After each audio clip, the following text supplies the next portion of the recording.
بسم الله الرحمن الرحيم. قبل ما نبتدي الوصفة بنذكر ربنا سبحانه وتعالى علشان يرضى علينا في الدنيا وفي الآخرة. اللهم اجعل هذا اليوم يوم خير، لا يضيق لنا فيه صدر ولا يخيب لنا فيه أمر، واجعل لنا في كل خطوة فيه توفيقا وتيسيرا وأجرا ليا وليكوا ولأحبابنا ولأولادنا وكل من له الحق علينا إن شاء الله. وصلى الله وسلم على سيدنا محمد وعلى آله وصحبه أجمعين. هنعمل النهارده بقى ايه؟ تلحيسة السمك. طبعا انتوا مستغربين من الاسم، بس هي اسمها كده. بصوا انا جبت سمك بولتي هوريهولكوا بقى دلوقتي كده بعد ما اتنضف. وهحتاج في الوصفة بقى بتاعتنا دي هحتاج كمية من الحاجات دي. ليه؟ عشان هعمل منها كذا طريقة. يعني هنحتاج حسب ما انت بقى انت اللي هتعملي كميتك. يعني بصوا انا هحتاج حوالي كيلو طماطم، 3 4 فلفلات رومي متنضفين، وتلات اربع ليمونات، وحزمة شبت وحزمة بقدونس، وبصلتين، وفلفل برضو حراق من ده. وهنحتاج كمان دقيق وكاري، وهنحتاج معلقة نشا، وكمان توابل اللي هي توابل السمك. لو ما عندكيش توابل السمك دي، توابل السمك دي فيها كل حاجة اللي هي اسمها بهارات السمك اهو، دايما طازة على الفرازة. بهارات السمك دي بقى لو انت ما عندكيش البتاعة دي اللي هي البهارات دي، هاتي كمون وكزبرة. طبعا الفلفل الاسود انا ما بحطش فلفل اسود على على الاسماك خالص. انت عايزه تحطي حطي، بس هو هي بتحب الكزبرة الناشفة والكمون والكاري. ولو انت عندك اي بهارات بتحبيها على السمك حطيها.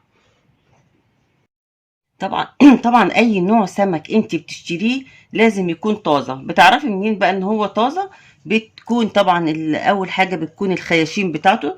هو طبعا هنا مفيهوش خياشيم علشان خاطر هو متنضف. الخياشيم بتاعته بتكون حمراء وما بتكونش دبلانه، وبتكون كده مورده. يعني ما بتكونش اللي هي اللي تلاقيها حس ان هي دبلانه كده او لونها بهتان. تاني حاجه العينين بتكون مبرقه كده او تخوف يعني. تالت حاجة ان انت لما تدوسي عليه بصوا بيكون ناشف كده، ما يكونش طري ايدك تغرس فيه. ده عشان يبقى السمك طازة، وكمان بيكون ريحته حلوة. طبعا هو السمك دلوقتي متنضف ومغسول كويس بقى كده اهو، مش شايل القلب منه، متشايل الخياشيم، ونضيفه زي الفل. بناخده بنعمله كده بنشرحه. طبعا كلنا عارفين الحكاية دي اهو كده. انا حاطه الورقة طبعا عشان ما تبهدلش البلانشة او الخشبة دي اهو. بقطعه كده علشان في السوا يستوي كويس اهو كده. هقطعه بقى كله كده ونيجي بقى نشوف هنعمل ايه. ده بقى الخضار انا قطعته اهو حتت عشان هضربه اهو كده. بسم الله الرحمن الرحيم. اللي هو البصله، خدت بصله وخدت فلفل رومي، والفلفل اللي هو الحراق. طبعا لو انت عايزه تحطيه حطيه، يعني الحراق ده بس هو بيدي طعم حلو. وحزبه الشبت وحزمه البقدونس اهو هحطهم.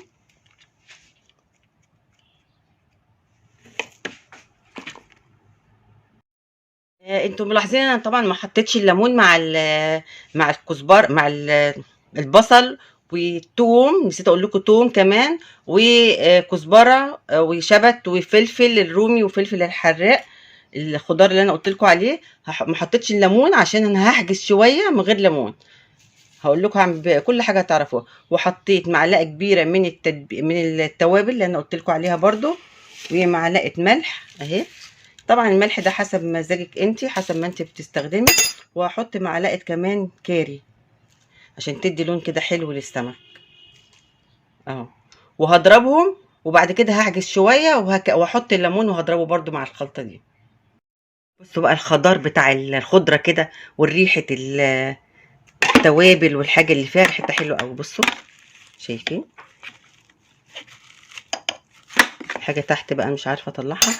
المهم بصوا هحط بقى نص كوبايه ميه واضربها مع الخليط اللي هو الخضره والحاجات دي. انا حجزت بقى شويه اهو اللي انا عايزاهم.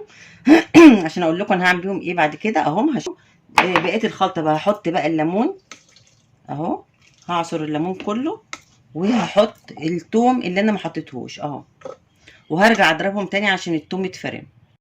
هاخد بقى جزء من من الخلطه الحلوه اللي احنا عملناها دي واحطها على السمك اهو. برده مش هحطهم كلهم عشان انا عايزه الباقي. باخد بقى السمك كده ومن جوه كده هبتدي احط التتبيله دي، واحط برده فين في الفتحات اللي احنا فتحناها اهو كده كده اهو. هتبقى السمكية بالشكل ده بعد التتبيلة اهو، من بره ومن جوه ومن عند الخياشيم وفي كل حتة. شفتوا بقى السمك اهو بعد ما اتبل، شوفوا شكله بقى حلو ازاي. بس انتوا احلى من السمك. هنعمل بقى الترحيسة بس مش دلوقتي. وسلطة السمك، سلطة مخصوص بعملها للسمك هوريها لكم، بس برضو مش هعملها دلوقتي علشان خاطر الطماطم ما تقعدش فترة طويلة. قرب الغدا كده هعملها. انا بجهز كل ده. دلوقتي هجهز بقى رز السمك. حطيت الزيت وفرمت بصلة وحطيتها على الزيت، وهسيبها بقى لحد لما تاخد اللون اللي انا هوريه لكم دلوقتي. بصوا بقى اللون الحلو ده هو ده اللي انا عايزاه للبصله. فاكرين الشويه اللي انا قلت لكم هشيلهم اهم. هنزل عليهم هنا كده بسم الله الرحمن الرحيم واقلب وانزل بالميه.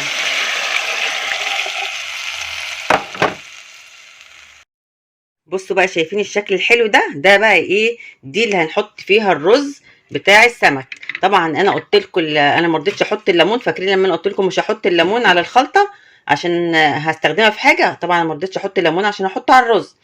ما حطيتش الليمون ولا الثوم. شلت الشويه اللي انا كنت عايزاهم قبل ما احط الليمون والثوم. وشوفوا لما اتحطت بقى في الميه بتاعت الرز، شوفوا الشكل الجميل ده بقى. هحط بقى هستنى ما الميه تغلي وبعدين انزل بالرز.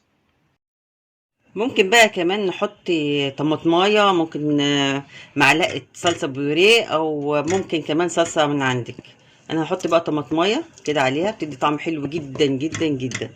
وكمان هنحط معلقه متنسيش بقى معلقه السكر بتدي طعم كمان حلو قوي اهو. وهسيبهم بقى يغلوا بعد كده احط الرز. وعلى بقى الميه بتاعه الرز لما تغلي نبتدي بقى نعمل السلطه. سلطه السمك اللي هي المخصوصه للسمك. بقطع بقى بسم الله الرحمن الرحيم. بقطع الطماطم كده. انا قلت لكم كيلو طماطم علشان كنت هاخد منها حبه حاجات، بس مش هاخد منها يعني ممكن تعملوا نص كيلو ربع كيلو للسلطه. هيطلعوا يعني زي ما يطلعوا بقى، او الكميه اللي انت عايزاها يعني. اهو هقطع بقى كده اهو الحجم ده اهو كده.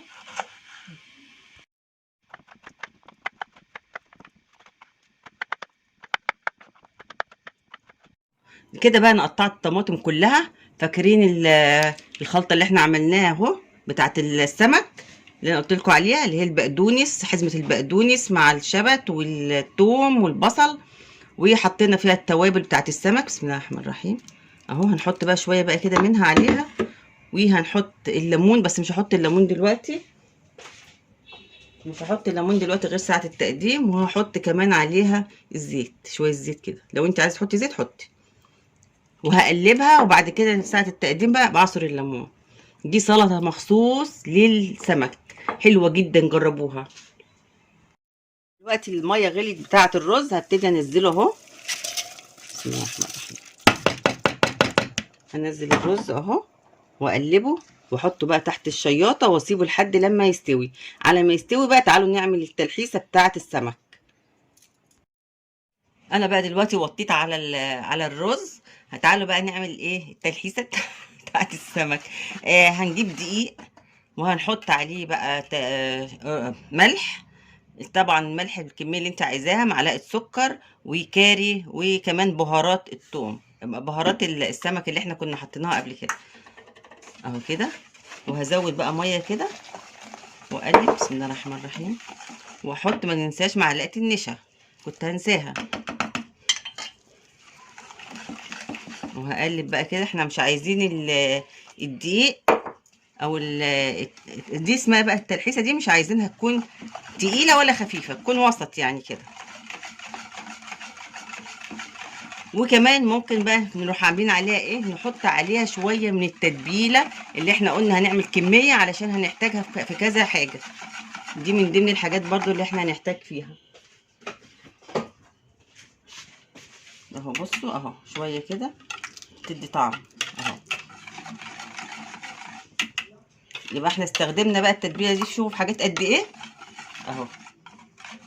انا دلوقتي حاطه الزيت على النار بيسخن، طبعا لازم يكون الزيت سخن